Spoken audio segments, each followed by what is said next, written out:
Me gustaría que lo puedan. Sí se ve, yo la veo. Sí Sí se se ve. ve, hermana, sí se ve. Se ve. Muchísimas gracias. Quería escuchar también sus voces. Bien, bienvenidos también a cada uno de ustedes. El tema que me han pedido que pueda compartir también es la visión de la Iglesia sobre la protección de los más vulnerables. Seguramente ya durante las 2 semanas anteriores pues han también podido un poco profundizar e introducir cada uno de estos temas.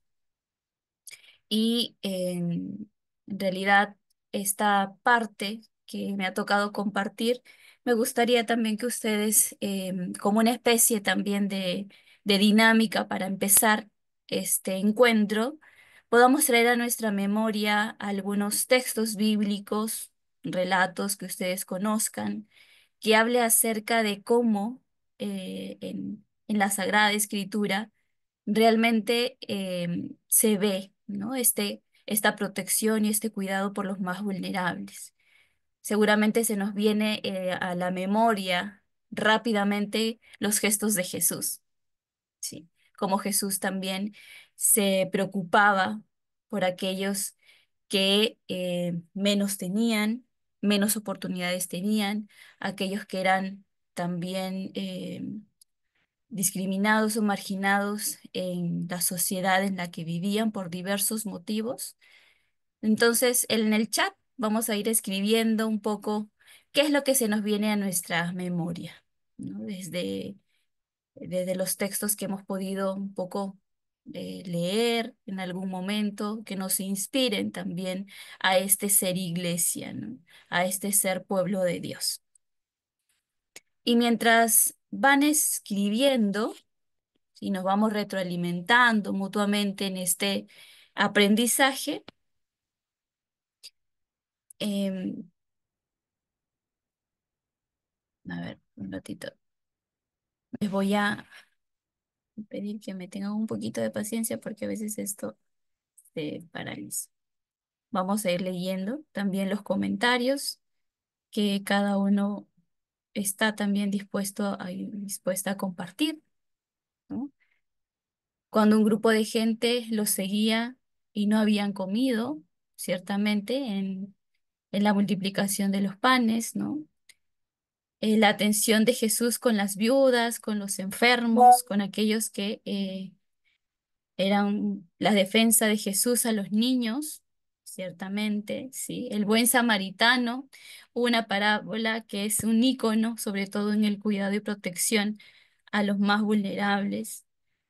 Em, en esta semana, ¿no? También hemos podido un poco reflexionar acerca de cómo Jesús sanó a este ciego, que lo llevaron unos cuantos para que Jesús lo sanara, ¿sí? Los ciegos, los paralíticos, muchísimas gracias. Bien, con todo esto que se nos viene también a nuestra memoria, porque lo hemos profundizado también en nuestro interior, vamos a profundizar un poco más este texto que les traigo a continuación, estar sobre todo abiertos y abiertas al espíritu. Les invito a que podamos ir a la profundidad de este texto y que nos adentremos hoy en lo que el Señor nos quiere decir.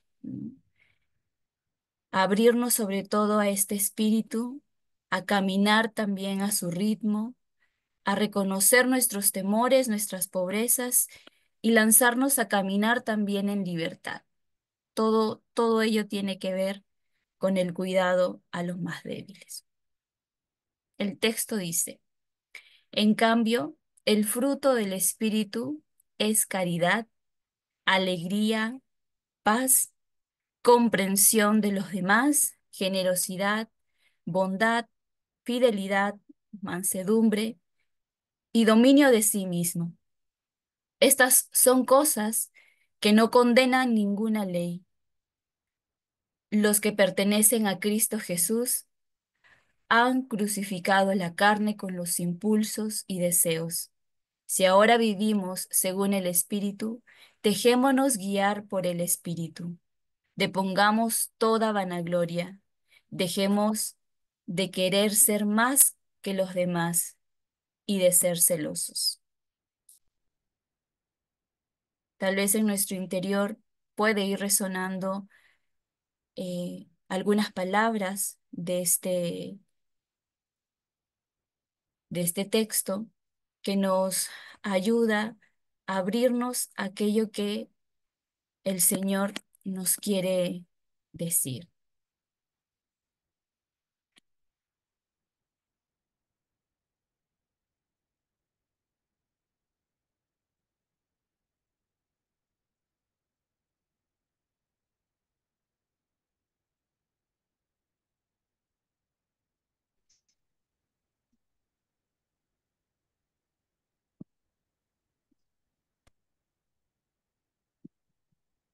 Y con todo esto, pues les invito a que también en este abrirnos al Espíritu podamos un poco adentrarnos más a lo que la palabra nos quiere decir. Quizá lo más trágico de ser humano es perder los sueños y desviar sus intenciones, sucumbiendo a las pulsiones de buscarse a sí mismo y eliminar al otro, es decir, acabar con la dignidad de los más vulnerables, por satisfacer la hambruna del placer, porque la ansiedad afectivo-sexual no puede satisfacerse a cualquier precio, y menos cuando se menoscaba la integridad e integralidad de las personas expuestas a la solidaridad, cuidado y acompañamiento, de personas idóneas, progenitores, familia, pastores, docentes, agentes pastorales, o de quienes se aprovechan de su vulnerabilidad económica y parental.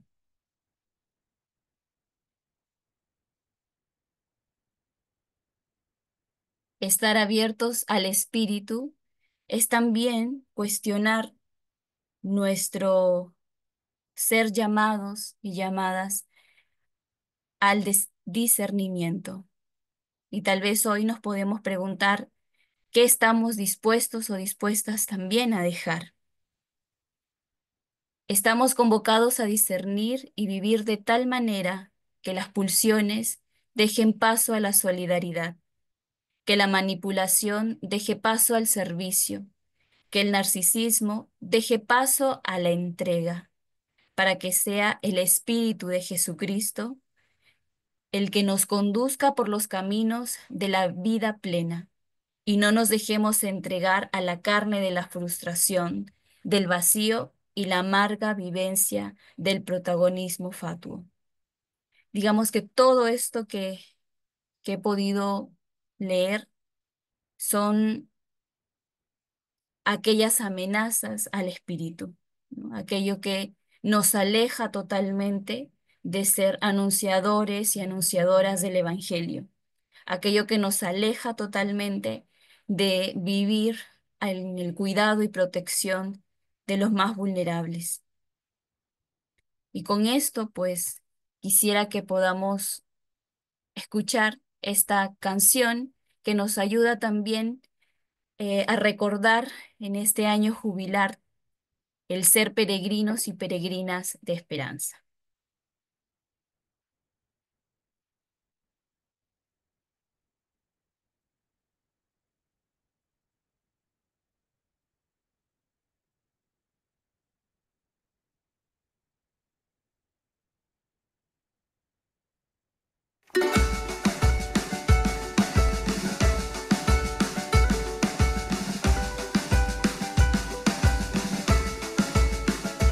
Llama viva para mi esperanza, que este canto llegue hasta ti, seno eterno de infinita vida, ven camino, yo confío en ti. Toda lengua, pueblos y naciones, haya luces siempre en tu palabra. Hijos, hijas frágiles, dispersos, acogidos en tu Hijo amado. Llama viva para mi esperanza, que este canto llegue hasta ti. Seno eterno de infinita vida, en camino yo confío en ti. Dios nos cuida, tierno y paciente. Nace el día, un futuro nuevo, cielos nuevos y una tierra nueva. Caen muros gracias al Espíritu. Llama viva para mi esperanza, que este canto llegue hasta ti. Cielo eterno de infinita vida, en camino yo confío en ti.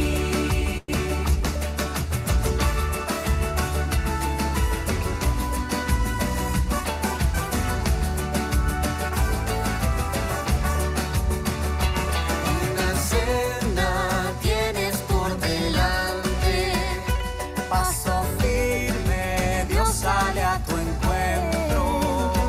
Mira al Hijo que se ha hecho hombre, para todos Él es el camino. Llama viva para mi esperanza, que este canto llegue hasta ti. Seno eterno de infinita vida, en camino yo confío en ti. En camino yo confío en ti.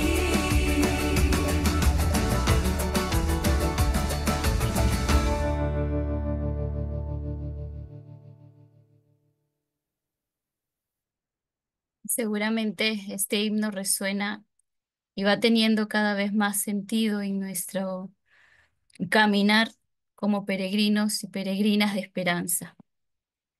Y desde esta mirada de la cultura del cuidado es que vengo también a compartirles un poco acerca de la visión de la iglesia. Es un poco difícil tratar de poder hacer una síntesis de cómo es la visión de la iglesia hoy en día porque es diversa en su complejidad, es muy em, diversa, ¿no? Tiene muchos matices. Hemos ido caminando a lo largo de la historia, para muchos a pasos muy lentos, para otros a pasos muy acelerados. Y entonces, pues, les vengo a compartir sobre todo esta primera parte que nos ayuda a visualizar cómo hemos ido caminando, qué se ha hecho y cómo lo hemos afrontado. Y primero, lo que se venía también a la memoria es cómo hemos ido respondiendo también ante diversas situaciones que nos ha tocado enfrentar como iglesia. De un momento a otro salieron todos estas denuncias acerca de los abusos en sus distintas formas y de sus distintas maneras a niños, niñas, adolescentes y últimamente se habla mucho de los adultos en estado de vulnerabilidad, ¿no? Y como iglesia, pues hemos ido respondiendo también eh, mediante el silencio y el miedo. Fue, digamos, la primera reacción que se dio en su momento o que se sigue dando en algunos casos, ¿no? Ese silencio y ese miedo que nos hace no afrontar la realidad, no afrontar la situación. Estos silencios en muchos casos se abordaron sin decir nada. Estos silencios que a las víctimas les hicieron sentir, y aún algunos o algunas sienten, haber experimentado un cambio total de papel en el que la víctima era vista, ¿no?, como alguien que quiere, con su dolor sobre todo, agredir a la institución, agredir a la iglesia. Y esto, como ya lo sabemos, se convierte en una guillotina que corta también nuestra vocación como iglesia, nuestra vocación hacia la compasión. Y con el miedo, pues nos damos cuenta también que viene la ceguera, aquello que no queremos mirar, aquello que duele y que no queremos afrontar muchas veces. Las víctimas han pasado al otro lado, ¿no?, sin ser escuchadas, y los agresores muchas veces, en el mejor de los casos, han asumido su culpa como un pecado, pero no se ha actuado de la forma que se debería hacer. Más adelante, pues vamos a ir hablando de esto, ¿no? Ha habido diversas también intervenciones a lo largo de la historia de nuestra iglesia, sobre todo de los papas, ¿sí? Desde Benedicto XVI, el Papa Juan Pablo II, y la intervención fuerte de parte del Papa Francisco, ¿no? A lo largo de la historia hubo la intervención de los diversos papas, con la resistencia también de muchas personas que alrededor no querían afrontar la realidad porque veían amenazada muchas veces la imagen o el prestigio de la iglesia. Hoy el Papa Francisco, a quien lo tenemos también presente en nuestra oración debido a su estado muy delicado de salud, aparece en primera línea como aquel que intenta abrirse frente a una iglesia que pues aún permanece dormida o aún permanece en un estado de no querer afrontar la realidad. Luego ha habido un cambio también en los procesos y en las actuaciones, ¿no? Poco a poco se ha ido dando pasos y en muchos casos se ha actuado de manera reactiva, ¿no?, a nivel eclesial. Se ha actuado según se iban dando los casos, ¿no? Y muchas veces eso ha traído otras complicaciones, ¿no? Sin embargo, se ha ido dando pasos también positivos. En este caso se ha formado la Comisión Pontificia para la Protección de Menores, ¿no? Puede ser que también muchos de ustedes conozcan acerca de esta comisión. Eh, Ha habido un cambio también en las leyes jurídicas, ¿no?, y la forma también de aplicarlas. Se ha abierto un centro también de protección a menores. Se ha elaborado el motu propio, el Vos Estis Lux Mundi, un vademecum que nos ayuda también a visualizar cómo podemos actuar frente a alguna situación de abuso. Y aquí en el Perú, en la conferencia episcopal, se ha abierto el centro de escucha, ¿no?, con atención a víctimas de abuso. Se ha formado en las diversas diócesis también, aunque no en todas, hay que resaltar también esto, que es una tarea aún también por ir eh, poniendo en marcha, ¿no? Si en sus diócesis no lo hay, pues hay que movernos para que se pueda ir dando, ¿no?, estos centros de escucha y estas comisiones que ayudan también a despertar, que ayudan también a ayudarnos a poner sobre todo estos temas en palabras, ¿no? Esto que no se quiere hablar, esto que no se quiere nombrar muchas veces, ¿no? Em, en la Confer, de donde pues yo ejerzo este oficio, también se ha creado esta comisión de prevención de abusos y cuidado de la vida, ¿no? Básicamente se da también formación en base a esto, ¿no?, para actuar de manera preventiva. Luego, hemos visto también que ha habido un cambio de sensibilidad, ¿no? Se trata de sentir de una manera distinta. Y de ahí, de hecho, pues es un llamado a la conversión, una conversión también personal que nos lleva a una conversión eclesial, ¿no? Cada uno se preguntará cómo se posiciona de cara también a todos estos temas de prevención de abuso en los entornos donde se encuentra. Se habla también de traiciones, de lepra, de vergüenza, de la necesidad también de pedir perdón. Y cada una de estas actitudes pues traspasa en el corazón, ¿no? Pasamos a comprender más eh, con la magnitud que tiene estos hechos, ¿no? Estos hechos y este dolor sobre todo acompañando a las víctimas.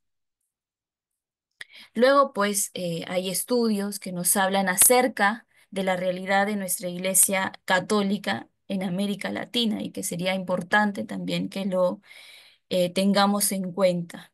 Sí, esto es una investigación que salió el año pasado. De hecho, cada año pues, se han propuesto también a hacerlo, ¿no?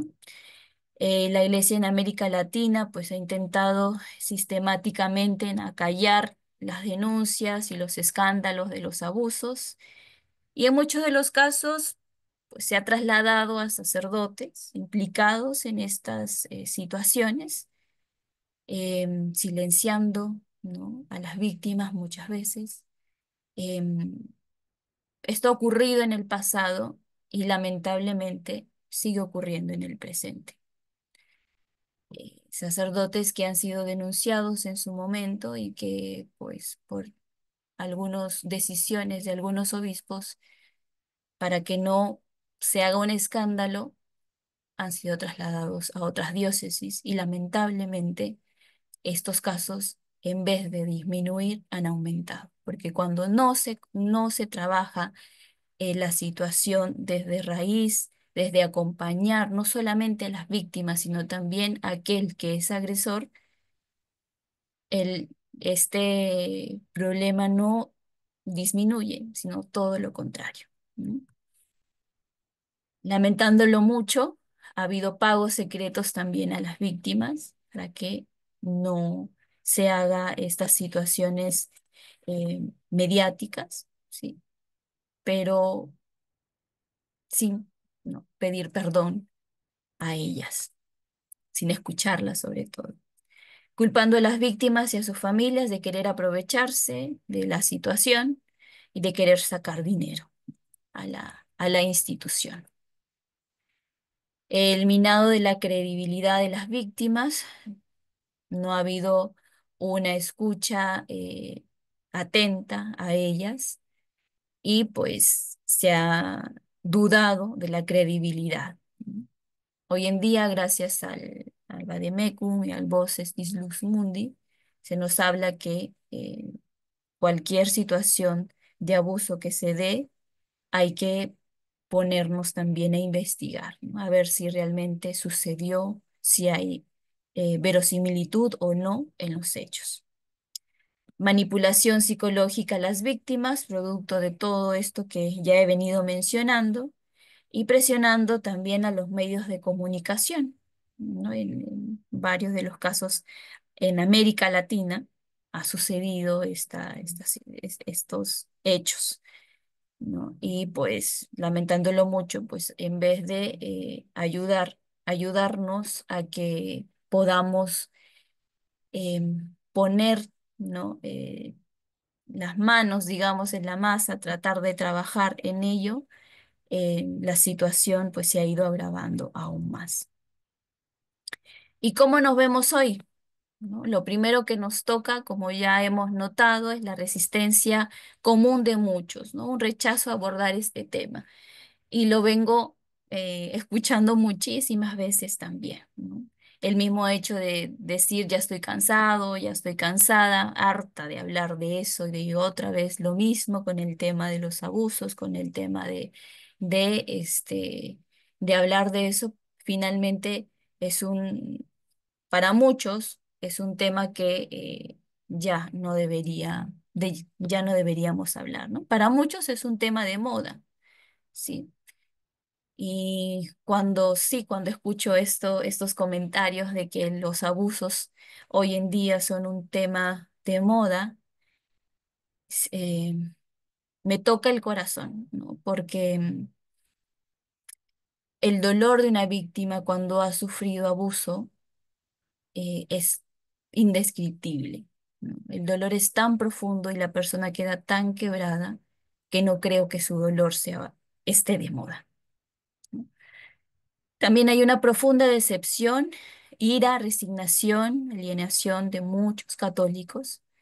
Se quiere pasar la página castigando rápidamente a los culpables, como si el mal no hubiese traspasado más espacios. De hecho, este tema de la prevención es un tema transversal, ¿no? Atraviesa cada una de nuestro ser como iglesia, ¿no? De hecho, cuando hablamos también de sinodalidad, hablamos también de esta cultura del cuidado, de esta cultura también del encuentro, de intentar cada vez crear espacios más seguros. Cuando se menciona de crear espacios seguros como si no los hubiera, también, ¿no? Hay que tener muchísimo cuidado en eso. Creo que es importante partir de lo que realmente tenemos nosotros como iglesia e ir avanzando, no ir retrocediendo como el cangrejo, sino ir hacia adelante. Hay una resistencia pasiva y defensiva también que pone trabas y hace todo también más lento. Hay una profunda decepción, ira, resignación y alineación de muchos católicos, ¿no? ¿Cuál es el peligro de separar la protección de los más vulnerables eh, de la sinodalidad? Llevaría permanentemente a muchos creyentes comprometidos y sus familias al exilio espiritual, ¿no? Familias quebradas que no se ven tan escuchadas, sería pues un grave peligro para nosotros como iglesia alejarlos de nuestra propia atención, ¿no? De sentirnos cada vez, sentir compasión. Ahora quisiera abordar con ustedes cuatro actitudes que podemos encontrar también tal vez en nuestros entornos más cercanos o tal vez cómo hemos ido reaccionando, ¿no? ¿Qué actitudes hemos tomado frente a estas situaciones, ¿no? Por ejemplo, vamos a ir hablando sobre esta actitud pasiva, ¿no? Una actitud que, como dijo en algún momento el Papa Francisco, es la actitud del avestruz, ¿no? Es la actitud que ignora los daños y mira hacia el otro lado. Es la actitud del que no quiere ver la realidad, del que quiere permanecer en ceguera. Luego tenemos esta actitud reactiva, que es la de quien espera que le den órdenes para actuar, ¿no? Aquella persona o aquellas comunidades que simplemente pues están dispuestos a reaccionar frente a esto, ¿no? Sin interiorizar realmente lo que está sucediendo. La actitud preactiva es de quien actúa solo si le conviene, ¿no? Para evitar males propios o que ofrecen directamente a sus intereses personales. Aparece cuando intervenimos para conservar la imagen o el peligro de nuestras instituciones. Sí, es una actitud que aquellos o aquellas que elaboran, por ejemplo, sus protocolos o sus normas de conducta para que en su momento puedan defenderse, ¿no? Cuidando la imagen, ¿no? de la institución. Y la última es la actitud proactiva, que es una actitud a la que estamos llamados y llamadas también a ejercer, ¿no? Es la actitud de quien se anticipa, tiene claros los objetivos y se adapta para que se realicen, ¿no? Busca eh, cambios que ayuden a mejorar sobre todo la institución para atajar el problema. ¿Qué quiere decir? Personas o comunidades que se anticipan, ¿no? Que dialogan sobre estos asuntos, que se forman, que se sensibilizan, que ayudan a otros a poder tener cuidado, sobre todo en nuestras propias acciones, ¿no? Aquellos que saben cómo actuar frente alguna situación, probablemente de abuso de alguno de los miembros, o fuera al interior o al exterior, personas o comunidades que trabajan sobre todo en la prevención. Luego tenemos algunos males que tenemos que afrontar como, como iglesia, ¿no? Estos males nos ayudarán a buscar las claves, sobre todo en la conversión. Y tenemos el primero de ellos. A ver, un momentito.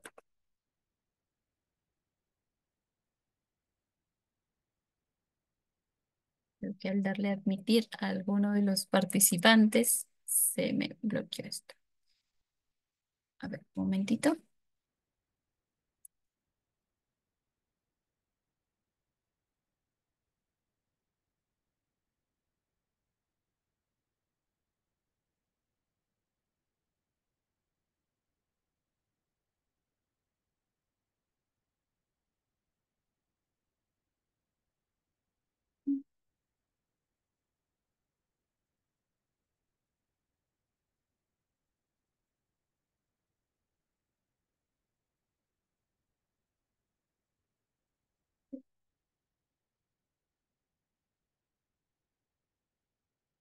De esto ya hemos hablado, de las diversas actitudes. Y ahora tenemos los males a afrontar, ¿no? Estos males nos ayudarán a buscar las claves de conversión, ¿no? Y ante ello tenemos la eclesiopatía. Y de hecho esto es un tema que eh, hay que ponernos también a profundizar, sobre todo como iglesia, ¿no? Porque este tema se convierte en, en un malestar profundo como iglesia, ¿no? Porque se convierte la iglesia en el centro de atención y solo se ocupa de sí misma, ¿no? Así pierde la memoria de su origen, olvida su misión, se cierra y solo intenta defenderse de lo que entiende. Son males que le acechan, ¿no? Esta iglesia que solo vive de su autorreferencialidad, ¿no? Aquella iglesia que con el poder que tiene, pues abusa de los derechos de los demás.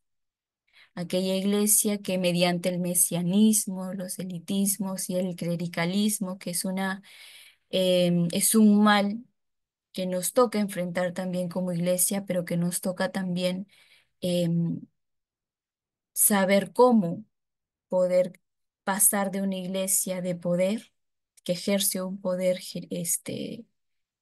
abusivo, a una iglesia realmente que tiene y que sabe que está llamada al servicio, ¿no?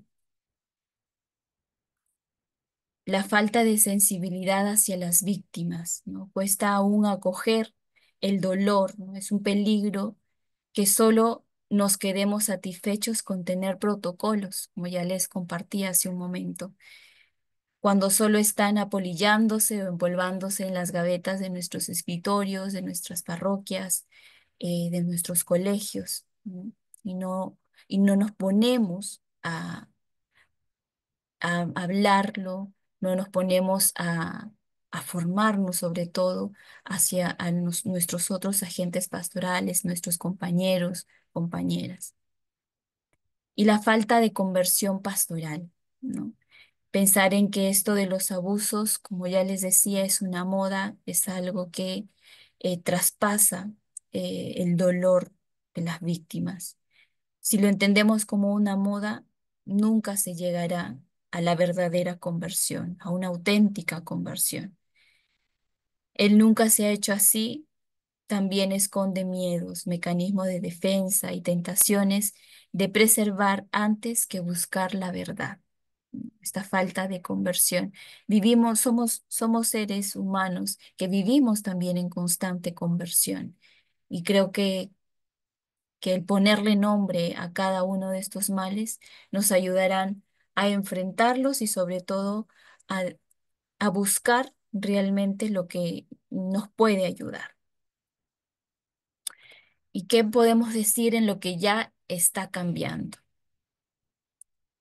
Ante la eclesiopatía, de lo que ya les hablaba hace un momento, estamos priorizando también la misión, ¿no? Como las víctimas hoy son una llamada a la misión por encima de otros intereses, como el de defender, como ya les comentaba hace un momento, como el defender nuestras propias instituciones, ¿no? Es el mandato y la línea que atraviesa toda la Evangelii Gaudium, ¿no? Ese llamado que se nos hace a que la misión es la que organiza la iglesia, ¿no? Y marca las urgencias de todo, ¿no? De todo lo que podemos hacer como iglesia, desde ese sentir con el otro.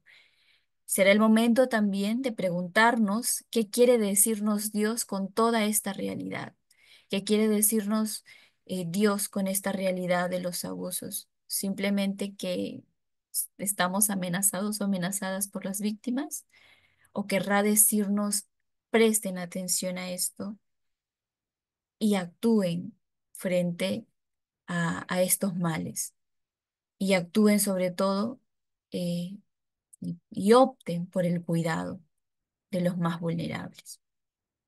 Ni justificación ni ocultamiento, ¿no? Es abordar mecanismos para salir de las dinámicas de las justificaciones o de ocultamiento del pasado. Se trata de no entrar en el juego de las excusas y tener siempre que ir en contra de lo que otros digan.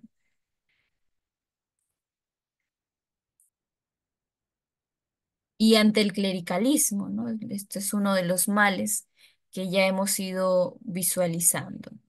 El acompañar, el sobre todo reparar, prevenir y el transformar, ¿no?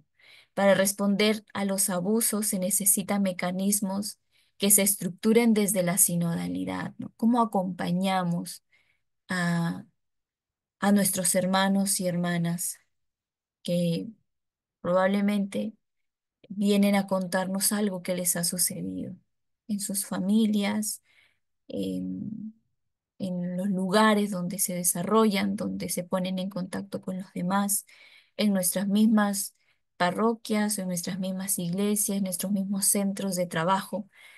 ¿Cómo actuamos? ¿Les creemos? ¿Dudamos? ¿Cuestionamos? ¿Los juzgamos? ¿Las juzgamos? El acompañar, el reparar y prevenir nos ayuda también a ayudarnos en la transformación como iglesia. Una iglesia sobre todo segura avanza al dar pasos en la identidad y en la coherencia de la misión recibida. ¿Sí? Una iglesia que realmente ha entendido cuál es su misión y quiere caminar con ello, ¿no? Comprometida con ello para ser sobre todo estos testigos creíbles realmente de lo que Jesús nos vino a decir, lo que el mensaje que Jesús nos ha transmitido, ¿no? A lo largo de la historia. El reparar, pues estamos todavía en una tarea constante de cómo como iglesia podemos ayudar en esta reparación. Una reparación que no solo implica el dinero, sino implica ayudar y acompañar a aquellos que se han sentido heridos, vulnerados, sobre todo en sus derechos. Otra de las maneras de cómo podemos ir ayudando en este cambio es la formación de los ministros y los responsables de pastoral, ¿no? Como iglesia también ponemos atención en esto, ¿no? Como a nivel, en la formación sobre todo de los sacerdotes, cómo se va dando el mismo hecho de hablar del liderazgo, ¿no? De un liderazgo sobre todo auténtico, un liderazgo de servicio, un liderazgo que camina con los demás, no que los utiliza, sino que camina con los demás. ¿Cómo se puede realmente hablar del poder en estas instancias? Y de también el ir formándose en la dimensión afectivo-sexual, ¿no? De cómo se puede trabajar por una afectividad realmente madura, ¿no? En estos espacios. Otra de las cuestiones que vamos cambiando es que ante el miedo y la mirada hacia el otro lado, lo que podemos hacer es escuchar y atender, ¿no? Podemos hacernos esta pregunta en nuestro interior. ¿Qué nos piden las víctimas? Ellas y ellos, hoy en día, piden justicia restaurativa y reconciliadora.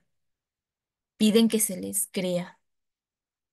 En muchos casos, no quieren venganza, no quieren acusar, no quieren visibilidad mediática. Por regla general, solo quieren sanar, vivir, dejar de estar alerta, dejar de vivir sin miedo. Necesitan expresar su dolor y su vergüenza, porque cuando una víctima ha sufrido una situación de abuso, los primeros efectos es la culpa, es la vergüenza, y con ello caminan por muchos años hasta que logran realmente tomar el valor para poder hablar.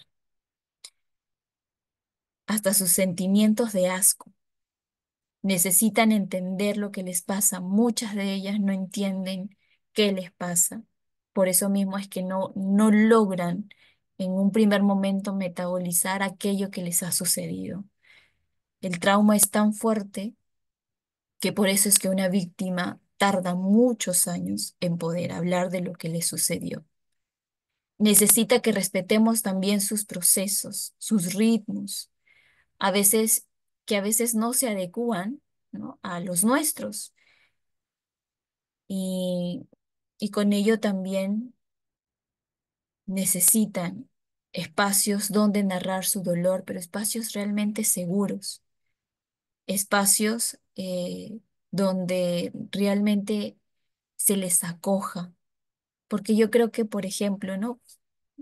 Hablando de nuestra propia sensibilidad, cuando en una familia a una niña o un niño le dice a su madre lo que le ha pasado, si ha sido abusado o abusada eh, por su padre o por su padrastro, por el primo, por quien fuere de la familia. Y nos indigna cuando eh, nos llegan las noticias de que la madre probablemente no le creyó y probablemente le dijo, lo que dices no es cierto, cállate, si no vas a ocasionar más problemas. Estos ejemplos nos vienen mucho aquí en el entorno donde yo me encuentro actualmente. Yo vivo en una casa hogar, en un albergue, donde nos encontramos cada día con diversas situaciones de abuso. Y la sensibilidad está también a flor de piel, ¿no? Y yo me ponía a pensar, si nos indigna tanto cuando una madre no crea a sus hijos, ¿cómo no nos puede indignar cuando como iglesia no creemos a aquellos que hablan de lo que les ha sucedido? Luego tenemos este hecho de atender, acompañar y seguir también a los victimarios.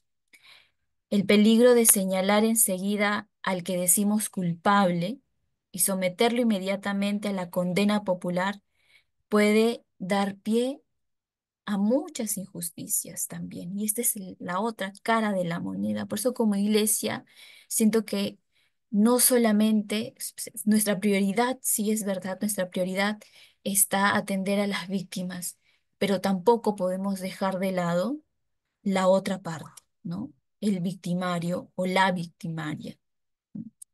Y en muchos de los casos, cuando se ha actuado de manera reactiva, se ha cometido también algunas injusticias.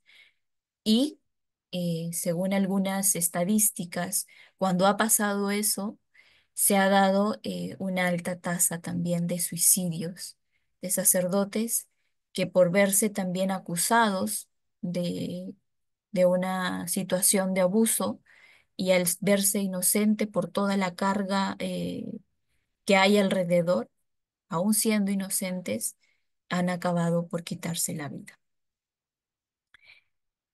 El desentenderse de la persona eventualmente responsable de un abuso es una forma irresponsable que la iglesia no puede consentirse, que nosotros como iglesia no podemos consentir. Sobre todo si aspiramos a esto que nos dice también la palabra. Dios no quiere la muerte del pecador, sino que se convierta y viva.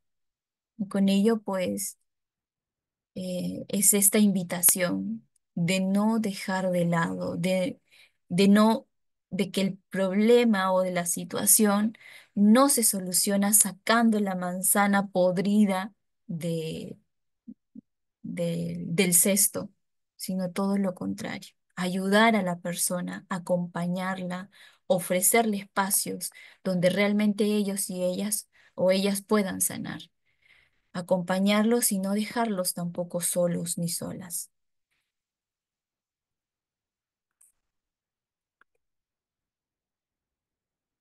Y ante ella, la falta de examen de conciencia.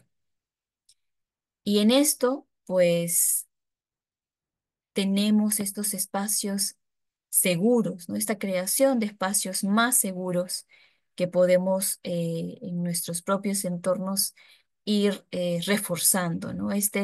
Será un reto ante este contexto que aparece en nuestro tiempo, ¿no? No olvidemos que nuestra tarea es evangelizar. Y en el Perú, pues, aún no se ha dado grandes magnitudes, ¿no? A grandes magnitudes, como sí se ha hecho en otros países. Pero eso no quiere decir de que no haya muchos casos más de los que ya conocemos, de los que ya hemos conocido a través de las denuncias que se han ido presentando, de los medios de comunicación que nos han ido informando también de lo que está sucediendo.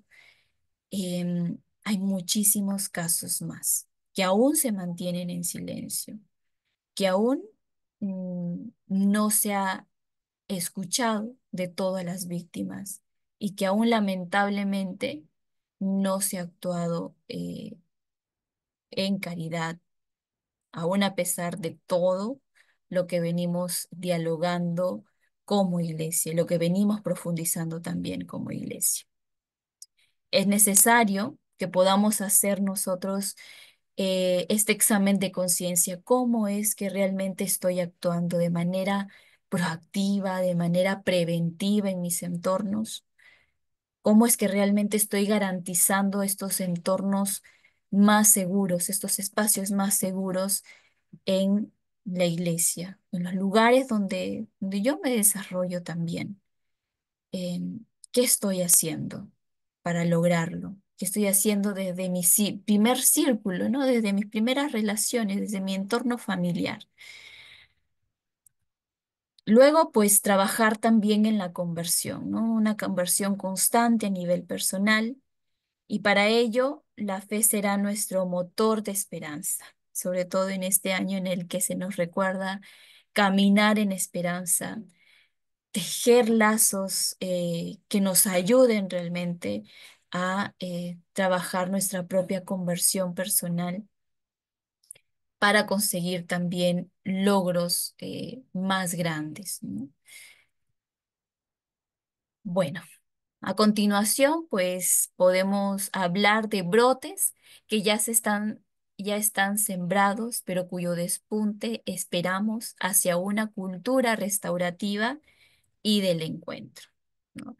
Y ya esta frase pues se nos va haciendo conocida, ¿no? Este querer ser hospital de campaña, ¿no? Un lugar donde se acoja a aquellas personas que están heridas y ser nosotros estos testigos, estos discípulos, discípulas creíbles, ¿no? Coherentes con lo que realmente estamos llamados a hacer, con la misión que tenemos como iglesia.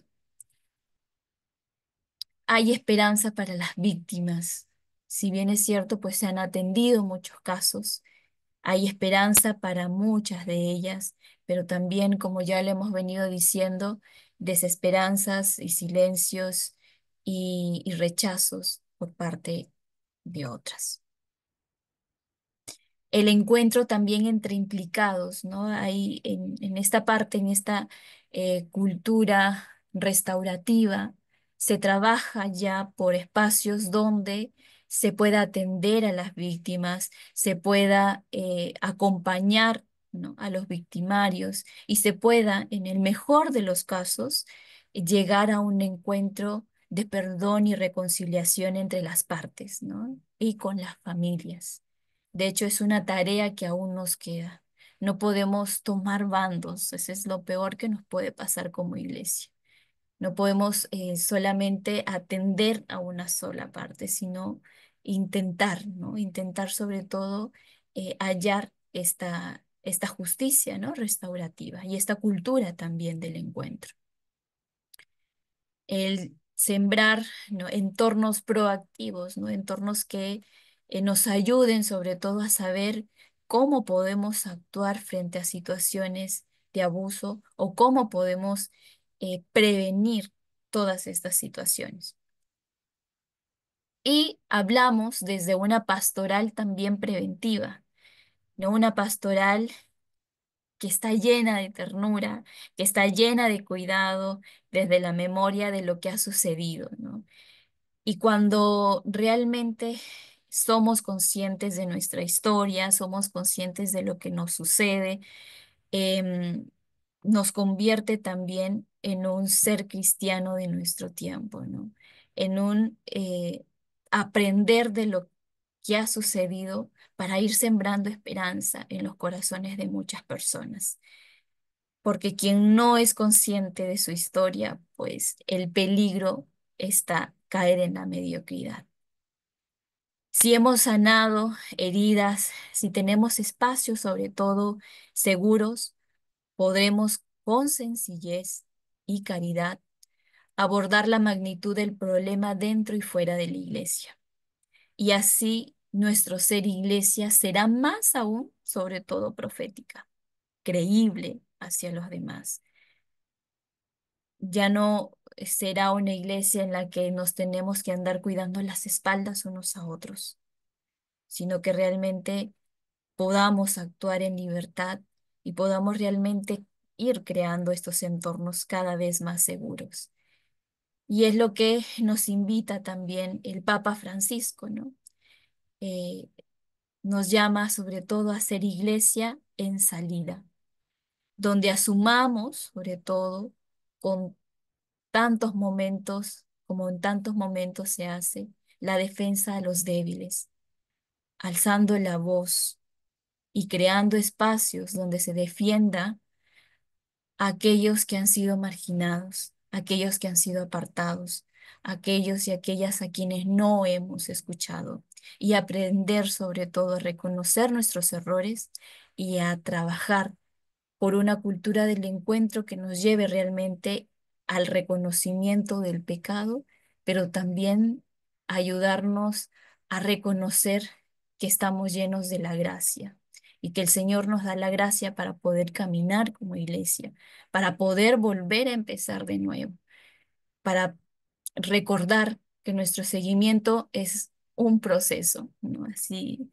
eso es lo que yo puedo descubrir cada vez que leo el Evangelio, cómo Jesús también ha tenido paciencia con sus discípulos y esa misma paciencia, que no entendían en su momento, esa misma paciencia nos tiene a nosotros hoy en día. Que realmente podamos reconocer que nuestra iglesia, así como es santa, también es pecadora y que el pecado lo reconozcamos y que realmente podamos trabajar por una justicia, por una defensa de los derechos que no está lejos de nuestra misión como iglesia. Entonces, ahora les quiero invitar a que podamos dialogar en pequeños grupos, si es que no hay alguna pregunta por ahí, sobre esto, sobre lo siguiente, ¿no? Para aprovechar un poco el tiempo que nos queda. Y según lo escuchado, ¿qué resonancias emergen en ti, en cada uno de ustedes? ¿Cuál es la realidad de la parroquia o centro donde actualmente laboras? dónde te desarrollas respecto a la protección de los más vulnerables. Y la última pregunta va en torno a las medidas de proacción y prevención que se han tomado, ¿no? Eh, cómo se han hecho, ¿no? Se han tomado medidas de proacción y prevención para el cuidado y protección de los más vulnerables en los entornos donde te desarrollas, o simplemente si se han hecho protocolos, se han hecho documentos, pero nadie los conoce, no se ha sociabilizado, no sé. Podemos hablar un poco respecto a eso porque nuestro caminar, nuestra visión como iglesia, eh, no, no es estática, más bien es dinámica. Y como les decía al inicio de este compartir, eh, cuando realmente estamos abiertos al espíritu, vamos también a su ritmo, ¿no?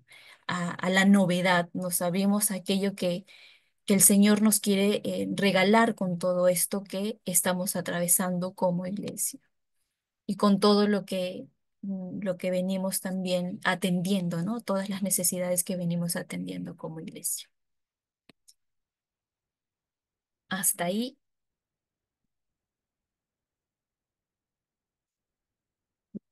Si hay alguna pregunta, pasamos directamente a los grupos.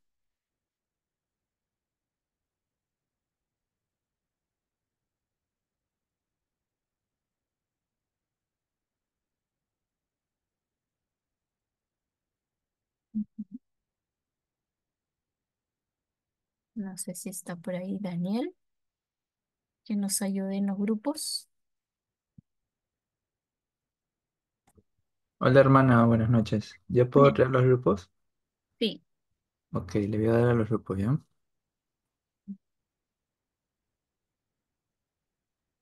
listo. Entonces tenemos unos 15 minutos, por favor.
Un favor para volver a la sala. Ok, gracias.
Miguel, Hola, sí. hola. Sí, no sé si se les puede transmitir que en 5 minutos retornamos al grupo grande para hacer un cierre. Ya ahorita les aviso. Gracias.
Bueno, ya hemos retornado al grupo grande, al plenario, y bueno, como no vamos a, el tiempo no nos alcanza como para que todos podamos hablar y todo eso, mientras termino de hacer un cierre, me gustaría que alguno de ustedes, con toda libertad, pudiera escribir en el chat algunas resonancias de lo que en general el grupo pudo rescatar, ¿sí? Entonces, voy a continuar con esta parte última que habla también de los desafíos que asumimos como iglesia, ¿sí? Nuevos desafíos. Lo que se quiere es una reforma católica que dé nueva vida a las estructuras existentes. No tenga miedo de deshacerse de estructuras que no tienen una función significativa, ni tampoco la van a tener en el futuro, y la valentía de crear unas nuevas, unas nuevas. Quiere decir que, pues, nosotros como iglesia, em, tal vez sería muy grandioso, ¿no? Pensar en una nueva reforma. Y tampoco pues pensamos también que probablemente sea una amenaza, ¿no? Tal vez puede ser un pensamiento que nos viene a nuestra mente, ¿no? Porque a lo largo de la historia pues se ha ido hablando de diversas reformas. Pero creo que la reforma más importante es la del corazón, la del interior, la que realmente nos ayuda a liberarnos de todas esas ataduras que no nos hacen avanzar como iglesia, de aquellas actitudes que lejos de dar un verdadero testimonio profético, un testimonio de vida que va en contracorriente frente a una sociedad que solamente se fija en la autorrealización, ¿no? En una sociedad donde el hecho de ser feliz eh, solamente se fija en, desde el egocentrismo, ¿no? Y no desde el bien común, ¿no? No desde solamente viendo el bienestar propio. Entonces, ese es un reto y un desafío por ir caminando también como iglesia, ¿no? Por realmente tomar la valentía y deshacernos de todas esas estructuras que no nos dejan avanzar. Creo que también otro desafío, y viendo la foto que coloqué ahí, es que nuestro mayor carisma es el amor. Y Inés Frank nos dice, creo que la iglesia puede y debe asumir la valentía de mirar más allá y aportar también al resto de la sociedad. Propuestas que reflejen una dimensión más profunda y trascendente de la naturaleza humana y del sentido sagrado de la comunión que estamos llamados a vivir en nuestras relaciones. Y el desafío es ese, cómo vamos creando entre nosotros relaciones saludables, relaciones sanadoras, con un respeto, con valorando sobre todo lo que es el otro en mi vida, lo que me aporta, no viéndolo como una amenaza y prestar sobre todo atención, ¿no? A aquellos y aquellas que necesitan de una palabra de aliento, necesitan de ese transmitir esperanza, de ese transmitir eso nuevo que empieza a brotar en nosotros, en nuestro interior, de eso nuevo que el Señor nos quiere mostrar también cada día. Y de ello, pues, es que venimos hablando y profundizando y que todo eso, pues, nos haga cada vez más personas valientes y demostrar que no tenemos miedo a ser profetas, a anunciar la buena noticia y a denunciar aquello que no está dando vida, no nos está dando vida. Y bueno, con ello quería agradecerles a cada uno de ustedes por todo este tiempo compartido, ¿sí? Sin antes, pues, leerles un poco lo que nos comparten, ¿no? Em, Dice, ¿no? En esta charla hemos sido más conscientes y en las parroquias, al menos en catequistas, no vemos que se forme a profundidad, ¿no? Las resonancias como empatía, solidaridad, educación, sociabilización, adoptar un enfoque humanitario y comprensivo hacia la protección de los más vulnerables. Y dice Anuska, el tema de crear ambientes seguros en cualquier ámbito donde nos desarrollamos. En algunas parroquias ya se están tomando medidas preventivas, ¿no? Principalmente con la capacitación de sus miembros. Otro sector en el que se tiene una negación de todo lo que ocurre con los más vulnerables. Se piensa que son exageraciones o elementos que quieren destruir la imagen de la iglesia. Y bueno, con todo ello contamos. Y creo que como iglesia estamos llamados siempre, ¿no? A ir en contracorriente. Creo que el Señor, como lo dice el Evangelio de hoy, nunca dijo que era fácil seguirle, ¿no?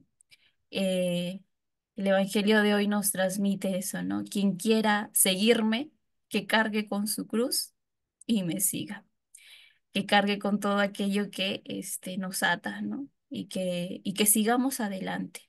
Eso es lo que quiere el Señor, que seamos esa luz para los demás. Y ustedes claramente son esa luz para los demás con estos desafíos que tenemos como iglesia. Así que les animo a continuar en este camino, eh, y seguir en marcha, ¿no? Seguir en marcha, ser esos que muchas veces cuando nos metemos en todo este tema de la prevención, y se los digo con, con mucha sinceridad, con el corazón en la mano, a veces podemos ser el, la piedra en el zapato para otros. Pero para eso estamos llamados también, para salir de nuestra comodidad y para actuar siempre con nuestros valores en conciencia y siempre mirando el bienestar de los demás y optando por defender la vida. Así que muchísimas gracias a cada uno de ustedes por todos sus aportes. Espero pues que les haya podido eh, ayudar en algo con los aportes, y ustedes también me transmiten muchísimo con ello. Muchísimas gracias. He visto ahí alguna carita conocida, así que me alegra muchísimo que hayamos podido compartir. No sé si alguien más quiere decir algo o nos quedamos aquí.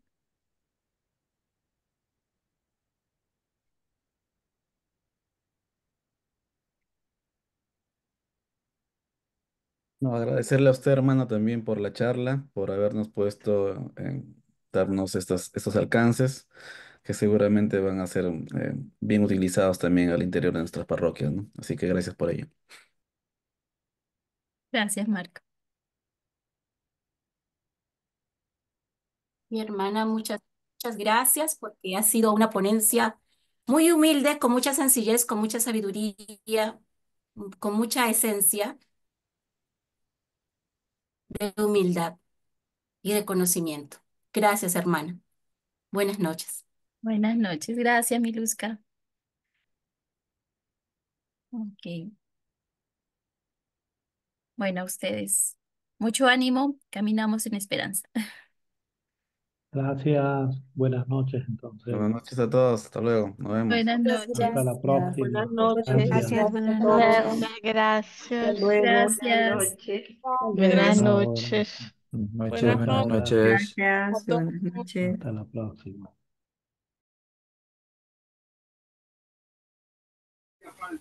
Buenas noches, gracias.